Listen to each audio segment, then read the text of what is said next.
So I'll be going over the pins that we will be using from our Raspberry Pi to connect to the breadboard.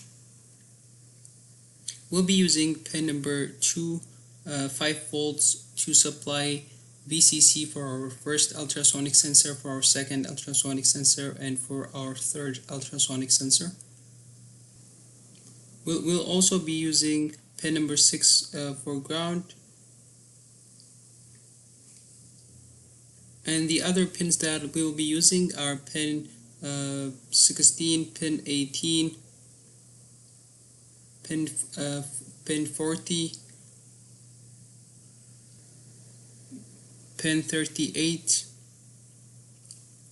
We'll also be using pin 35, pin 33.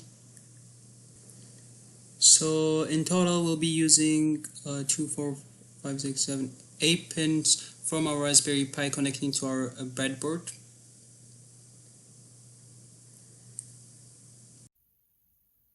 So I'll first start talking about the connection of my first ultrasonic sensor. So as you can see, the positive railway is connected to VCC of the ultrasonic sensor, and then ground is connected to the negative railway of the breadboard, and we have pin number 2 coming from the Raspberry Pi connected to the positive railway, and we have pin number 6 coming from the Raspberry Pi being connected to the negative railway of the breadboard.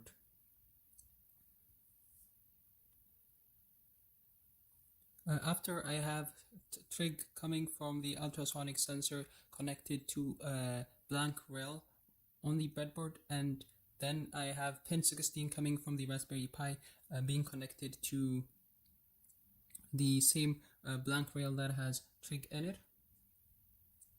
And my next step was to plug in echo from the ultrasonic sensor to a blank rail, and once I've done that, the next step is to connect a 1 kilo-Ohm resistor. So if you see here, I plugged in echo to a blank rail right over here, the gray one, and I plugged in a 1 kilo-Ohm resistor and connected the echo to another rail, and I connected a 2 kilo-Ohm resistor. I connected the negative railway with the 1 kilo-Ohm resistor using a 2 kilo-Ohm resistor, and I have pin number 18 coming from the Raspberry Pi, a female to male jumper wire in between the 1 kilo-Ohm resistor and the 2 kilo-Ohm resistor. And that's about it for the first ultrasonic sensor. I'll now be doing the same exact steps for my second ultrasonic sensor.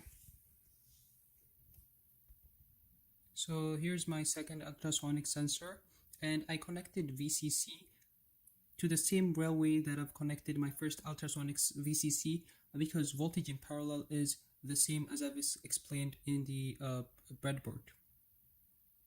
And I've done the same thing for my third ultrasonic sensor. I've connected the VCC to the positive railway, and I've connected the ground to the negative railway, because all of this is connected in parallel, and the voltage that is passing through the first ultrasonic sensor is the same as the voltage passing through the second ultrasonic sensor and the third ultrasonic sensor.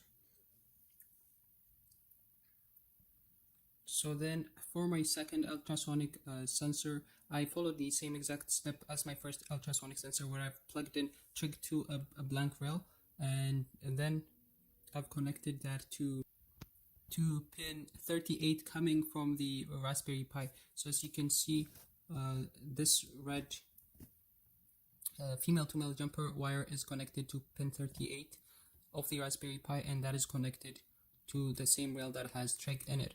And the next step, as I've followed, is to connect echo to a blank rail. And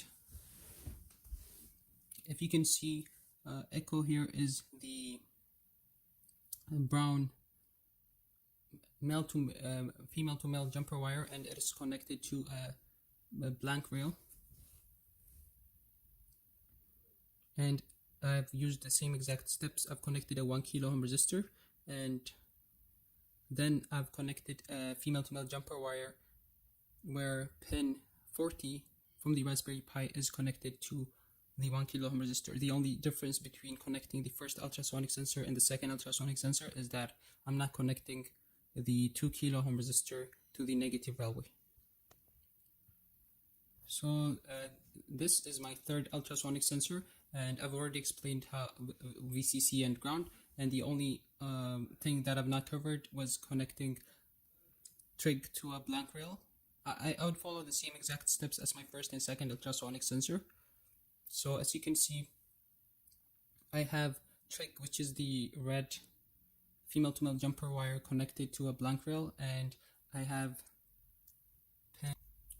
pin 35 coming from the Raspberry Pi connected to the rail that has TRIG in it, and then I've plugged in echo coming from the ultrasonic sensor to the breadboard, and I followed the exact same step where I've used a 1 kilo ohm resistor. And after I plugged in pin 33 coming from the Raspberry Pi to the 1 kilo ohm resistor, so it's the same exact step as our second ultrasonic sensor. And the next step is to plug in the Raspberry Pi to a power source and run my code. I will first start by explaining how I'll be using the breadboard to connect my ultrasonic sensors to the Raspberry Pi. So what I will first be doing is that I'll be taking pin number 2 from the Raspberry Pi, and I'll be plugging it right here. And as you know,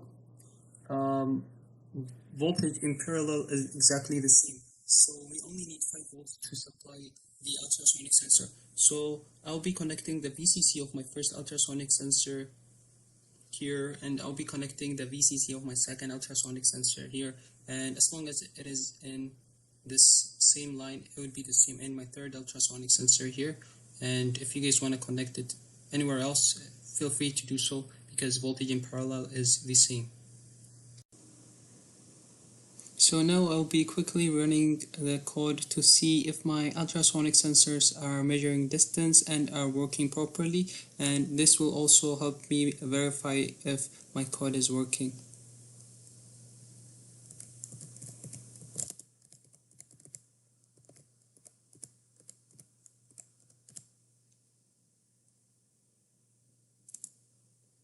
So as you can see, my first ultrasonic sensor measured a distance of 747.98 centimeters. The second one measured a distance of 2183.56 centimeters, and the third one measured a distance of 748.02 centimeters, which means that our code works perfectly and our connection was right. So now I'll be showing you the code that I've used.